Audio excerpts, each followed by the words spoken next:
So we're getting a little ambitious today. We're going to do this fella, enlarge it to this paper, which is about A3, using the advice that it doesn't slip. A couple of rubber bands. I'm using a gesso jar here, but glass goes.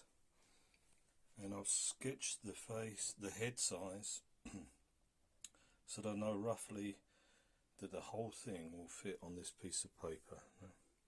But I'm going to have to enlarge it, so we'll start doing that now.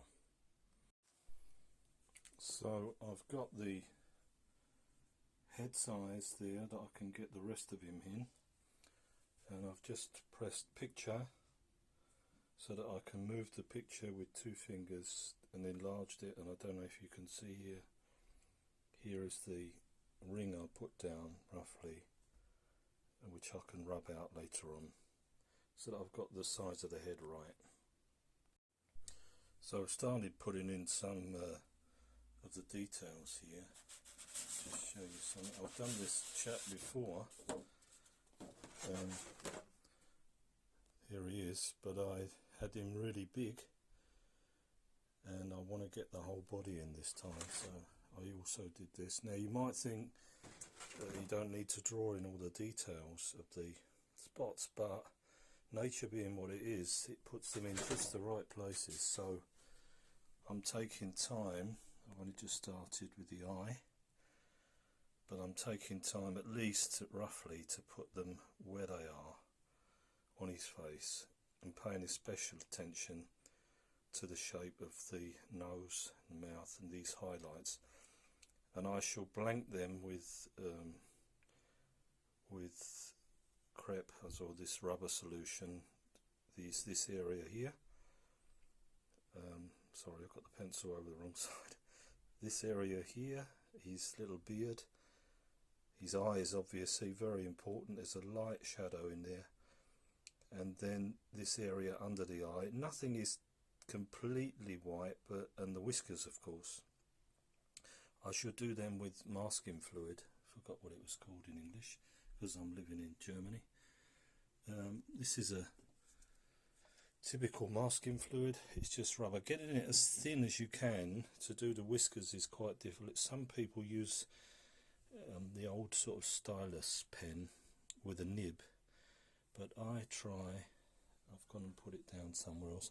I use a palette knife, and just run the palette knife across the whiskers, and you get a very thin line. I can't find a palette knife at the moment. Anyway, you know what a palette knife is, so it's probably in there somewhere. Typical artist's table. Oh, there it is. I was using it over here. So I just put a thin, load the palette knife with this. I run it through the masking fluid, and it's great for putting on these thin lines then, which really stand out when the painting's finished. So we've got some of the details in already. One thing I forgot, if you're right-handed like me, I started on the right-hand side. You're better starting on the left, because you tend to smudge the paper with your hand, which isn't so important by watercolor because it's all going to be covered. But if you're drawing, you don't want the pencil all over the place. So it's going to be a bit of a long process getting this done, but I think you'll see it'll be worth it. This Davinci is brilliant for this sort of thing. Perhaps one comment to using it, some people think it's cheating. Perhaps the great masters used to use a similar process called scaling up, where they would draw a grid on their practice paper. Even the greats, Constable was an English painter, painted the Haywain and stuff like that, and they found his sketches, and when they were restoring the pictures he'd painted, they found at the edge of the paper these scale marks where he'd drawn a graph over his oil painting from the sketches he was doing in the wild, in plein air. So if the great artist can use it, whether you use the graph That's also you can use that in Davinci, and it just draws a graph over the whole thing, and you use the graph as reference. I like personally this one. It's a little bit more complicated, but you see exactly where you're drawing once the pencil is in. How to set Davinci and all that I'm not going to explain. It's in the videos, they're quite good. So I've finished part of the face, most of the face, but I can't see in the picture anymore anything up here, so I'm going to move the image now across, that I know that I can start drawing again. And this is where Davinci, they recommend that you draw something that you can relate to. It could be a mouth, an eye, something that you can see in your picture. Now perhaps you can see it here. This is the eye now. I've moved the whole thing across to where I want to start drawing, which is up here in this area. And now I've got to match, and it's important you only use one finger here, otherwise you change the size. I've got to get that eye back down to where it was, which is about there. You can, yeah, a bit difficult holding the camera at the same time, but now you can see I can finish the ear and carry on. Here's also the markings going down towards the shoulders. So I'm not happy with that at the moment, but I'm holding the camera, so I shall reposition that the eye fits exactly where it was. That's more or less it. Okay. Yeah, so this is obviously taking quite a bit of time. Another tip, if you're doing a complex drawing like this one, with all of these dots that the cheetah's got, I don't know if it's a cheetah, a puma, or a jaguar, or what it is, it's very easy when you're moving the screen to lose track of where you were. That's why an eye or a nose is good, but when you've got all of these things, so what I've done, I try and take note when I'm moving the screen of one, something like this one here, if I can get my pencil there, where is it, here, something that you can recognize. This one looks like a bit of a clover leaf or whatever. Anyway, you need a point where you keep your eye on it as you're moving the image across, otherwise it's almost impossible to know where you are amongst all of these beautiful markings, but we're getting there slowly anyway.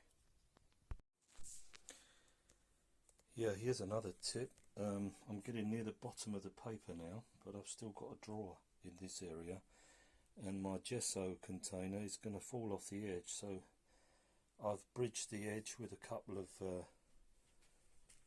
magazines that are more or less in a perfect height, so when I slide over the edge here I'm not going to tip. Things you all have to think about before you start. Yeah, it's a long process. Perhaps you can see there the smudgy bit I was talking about, and I'm working over, I'm doing exactly what I told you not to do. So just thought about it. Once I've moved the camera, I'm going to cover up the area where my hand is, and it won't smudge then. Always easy to be wise after the event. Yeah, also worth mentioning, I just come right the way around the board now. I'm going back up the left hand side, and now I'm getting to see the face again. You've got to check you're still aligned, because it could be that you've shifted the angle of the iPad or whatever you're using. So I shifted it with my finger to where I wanted it to go, but I noticed that some things were out of line, so I had to get hold of the whole jar and line it up nicely again before you start going off. Otherwise, when you get to the top, you're going to have it's going to be out of line. Yeah, perhaps to mention now, before I go into any more detail on this side, I'm going to use a rubber and get rid of my original circle or ellipse that I drew, because I don't want that in there. The lines, it's going to be a watercolor painting. If you want, you can go over with a rubber. It will take it off even through the watercolor paint, but what I found when I did the head is it's so strong, the paint, you don't really see them. Anyway, I'm going to rub this circle out now because I've got all of the other points as markers. Yes, I've gotten rid of the ellipse I drew. You don't have to worry about getting rid of every mark, because as I said, once you paint it, it's different if you're just leaving it as a drawing, of course, which I'm not. But now it's gone, I've got enough references without the original mark. You only need that so long to get a start. Yeah, so I'm nearly round, right round to the top now. And as I mentioned, sometimes you have to realign, but there's a slight difference here, but don't have to be too fussy, not with a picture like this. With portraits it's different.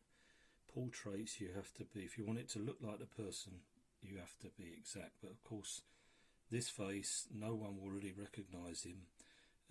It's going to be the colours and the shades, and you'll see that it's this animal, so don't have to be too fussy, because here, yeah, there's a slight difference in some of the spots up the top there, but that doesn't bother me. Main thing is I'm here, I'm okay, and I'm going to end up coming back to meet the other stuff I've done, and that will be it. Yeah, so nearly done here. I'll move the last picture. I'm going to move up again so that I can check what's going on under his chin. So I'm just looking for where the eye is. Here it is over here. So I've got, there it is, eyes lined up, noses lined up. There's a few details here under the chin I haven't done. I'm going to do those, and his beard, and then that will be it. Yeah, so here's the finished product, more or less. For a watercolor you don't have to worry too much. There's some details.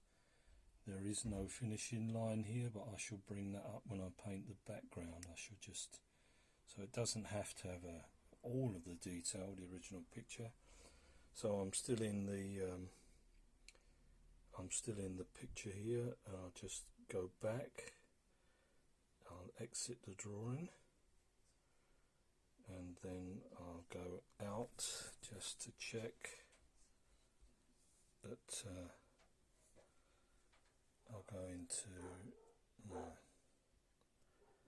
photos. This is where I've got the photo, just got to find it now.